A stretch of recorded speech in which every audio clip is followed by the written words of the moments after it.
የአይናችንን ጤንነት እንዴት መጠበቅ እንዳለብን ያውቃሉ? ሰላም ጤና ይስጥልኝ። ሲስተር ቤተልሔም ነኝ። ለዚህ ቻናል አዲስ የሆናችሁ ሰዎች ቻናሉን ሰብስክራይብ አድርጉ። ቪዲዮ ከተመቻችሁ ደግሞ ላይክ፣ ሼር፣ ሀሳብ አስተያየት ካላችሁ ደግሞ ኮሜንት ሴክሽን ላይ ኮሜንት መጻፍ እንዳትረሱ። በዛሬ ቪዲዮ ይዤላችሁ የመጣሁት ምንድነው እንግዲህ ብዙዎቻችን በአይናችን ወይም ደግሞ ስለ አይናችን ጥንቃቄ አናረግም እና አይናችን ከተጎዳ በኋላ ነው ምንደርስለት። በጣም ከተጎዳ በኋላ ነው ምንደርስለት ብዙዎቻችን ማለት ነው። እና በዛሬ ቪዲዮ ይዤላችሁ የመጣሁት እንዴት ጤናማ የሆነ አይን እንዲኖረን ማድረግ እንደምንችል የተወሰኑ ሀሳቦችን ለማጋራት ነው። ቪዲዮውን ከመጀመራችሁ በፊት ሰብስክራይብ ማድረግ እንዳትረሱ።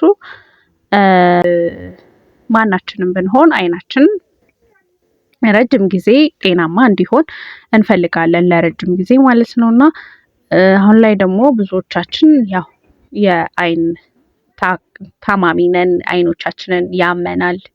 ረጅም ሰዓት ከስልኮቻችን እና ከላፕቶፖቻችን ጋር ረጅም ኮንታክት አለን።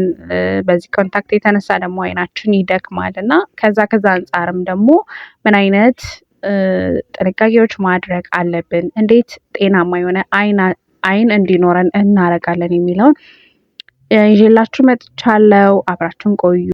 ምንድነው አይናችን ሁሌ ሬጉላር የሆነ ልምዶች ሊኖሩን ይገባል፣ በአይናችን ዙሪያ ማለት ነው። ምንድነው ይሄም ትሬንድ መሆን ያለበት ነገር አይናችንን ከፀሐይ ብርሃን መከላከል ነው።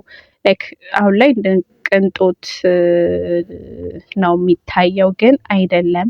ይሄ በጣም ሚስኮንሰፕሽን ነው እና መነጽር ማድረግ አለብን። በቃ ሰንግላስ ሊሆን ይችላል። በቃ የፀሐይ የጨረር ግላስ ሊኖረን ይገባል ማለት ነው። ከማንኛውም አላስፈላጊ ጨረር እንደዚሁም አላስፈላጊ ቆሻሻ ሊከላከልልን የሚችለው መነጽር ስለሆነ ከስልካችን ጨረርም ሊሆን ይችላል፣ ከላፕቶፓችን የሚጠብቅልን እሱ ነው። ስለዚህ መነጽር ማድረግ አስፈላጊ እና ወሳኝ ነገር ነው ማለት ነው። ሁለተኛ የተመጣጠነ ምግብ መመገብ ያስፈልጋል። ለምሳሌ እንደ ፍራፍሬ አይነት፣ አትክልት አይነት እና ደግሞ በኦሜጋ ስሪ የበለጸጉ ፋቲ አሲዶችን ምግቦች እንደ ሳልመን እና ፊሽ ኦይል የሆኑ ነገሮችን መመገብ ያስፈልጋል ማለት ነው። ሶስተኛው ምንድነው ሲጋራ የምናጨስ ከሆነ ማቆም አለብን። ምክንያቱም በሲጋራ የሚመጡ የአይን በሽታዎች አሉ። ለምሳሌ እንደዚህ እንደ ካታራክት እና ማኩላር ዲጀነሬሽን የምንላቸው በሲጋራ ምክንያት የሚመጡ በሽታዎች ናቸው። ስለዚህ ማንኛውም የሚጨሱ ነገሮች የምናጨስ ከሆነ ጤናን የሚጎዱ ነገሮች ማቆም አለብን ማለት ነው። ለአይናችንም ጤንነት እንዲሁም ለሌላውም የሰውነት ክፍላችን ጤንነት ሲባል ማለት ነው። አራተኛ የነን ኮሚኒኬብል የሆኑ ዲዚዞች አሉ ወይም የማይተላለፉ በሽታዎች። ለምሳሌ ስኳር በሽታንን ብናይ ስኳር በሽታ እንግዲህ ማኔጅ ካልተደረገ በአግባቡ ደግሞ ሬጉላር የሆነ ክትትል ከሌለው ወደ ክሮኒክ ኮምፕሊኬሽን ይሄድና በጣም ኮምፕሊኬትድ ይሆንና አይንን እስከ ማሳጣት ይደርሳል ማለት ነው። ስለዚህ ስኳር በሽታችንን ኮንትሮል ማኔጅ ማድረግ ያስፈልጋል ማለት ነው። ፎሎ አፕ ያስፈልገናል ማለት ነው።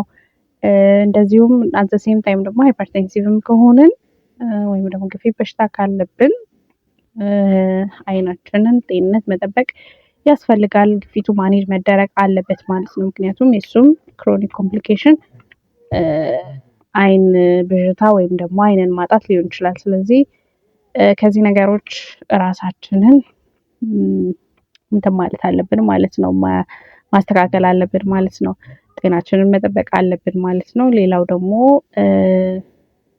አንቲኦክሲደንት ነው። አንቲኦክሲደንት እንግዲህ ካሮት፣ ድንች ሊሆን ይችላል። ሌላ ደግሞ እንደዚህ ኦሬንጅ ከለር ፉድ የምንላቸው ነገሮች ቫይታሚን ኤ ለናይት ቪዥን በጣም ጥሩ ነው እና እነሱን ነገሮች መመገብ አለብን። ቫይታሚን ሲ እና ኢ የበለጸጉ ምግቦችን እነማን ናቸው ስንል ብሮኮሊ፣ ሲትረስ ፍሩት፣ እነዚህ ደግሞ የአትክልት ዘይቶች፣ ኦይሎች አስፈላጊ ናቸው። እነሱንም በመጠኑም ቢሆን መጠቀም ይኖርብናል ማለት ነው።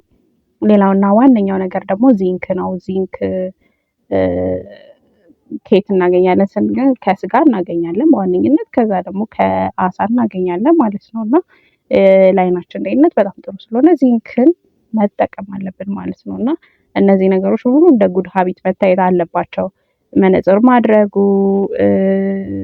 እንደ ዓይናችን ከመካታችን በፊት በሳሙና መታጠብ አለብን። ሁልጊዜ ትሬንድ ማድረግ አለብን ማለት ነው። እና ጥሩ የሆነ እንትን እንዲኖረን ጉድ ሀቢት እንዲኖረን እነዚህ ነገሮች ማድረግ አለብን። እነዚህ ነገሮች ካደረግን የዓይናችን ጤንነት ይጠበቃል ማለት ነው። በዛሬ ቪዲዮ ይሄን ይመስል ነበረ እና ሀሳብ አስተያየታችሁን ጻፉልኝ። እንደዚህ እንደዚህ እንደዚህ እንደዚህ አድርጌው እንደዚህ እንደዚህ ይጎለዋል፣ በእንደዚህ መልኩ አሻሽውም የምትሉ ከሆነ ሀሳብ አስተያየታችሁን ጻፉልኝ። እንዲሰራላችሁ የምትፈልጉትን ደግሞ እሱንም በሀሳብ አስተያየት መስጫ ሳጥን ውስጥ አስገቡልኝ። ለዛሬ ይዤላችሁ የመጣሁት ቪዲዮ ይህን ይመስል ነበረ። በሌላ ቪዲዮ እስከምንገናኝ ድረስ ቸር ሰንብቱ።